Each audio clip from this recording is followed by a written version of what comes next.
Hello. Today I'm going to show you how to model a cup in Blender. Let's get started. I'm just going to go ahead and create a new file. We're just going to delete this cube and then we're going to add it again. Now that we have a cube, we're going to go into edit mode. And in this mode, we're going to select the top face and click inset faces. And we're just going to inset a little. We want to make the empty part of the cup. So we're just going to extrude down and we're good to go. Wait, hold on. Let me check my notes. Oh, crap. I'm just going to start over and delete the cube again. At this time, we're going to add in a cylinder. We'll hop into edit mode.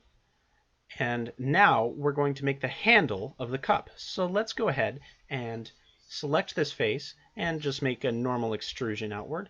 And you know what? That might be a little bit too big for a handle. So we're just going to, you know what? Just give me a moment so I can go ahead and fix this. Okay, with a handle done, we're going to want to go on to making the hollow part or the empty part of the cup. So let's go ahead and we're going to once again inset the face. And we're going to then extrude down just a little, to the appropriate level. And there we go. Let's move on to part 2. Okay, in part 2, we're just going to do the cleanup. We're going to go ahead and go to Object, then Make Better. And look at that. That is already much better. And now let's move on to part 3. In this part, we're going to make the material for our model. Okay, we're going to go over to the Shading tab and then create a new material. And we'll leave the Auto Materials node as is. With that, let's move on to the final part. Let's get ready to do some rendering.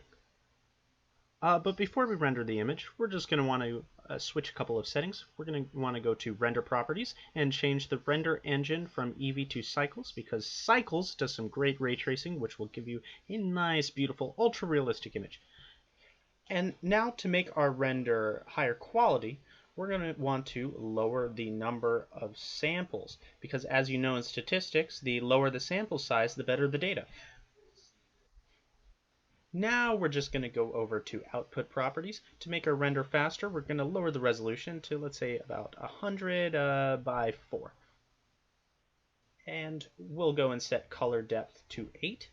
And we'll set the image color to black and white, because I love black and white. And to make a nice lossy compression, we're going to set compression to 100%. This will make the image look nice and clear and noiseless. Let's go over to render, and we're going to go ahead and render that image. Beautiful.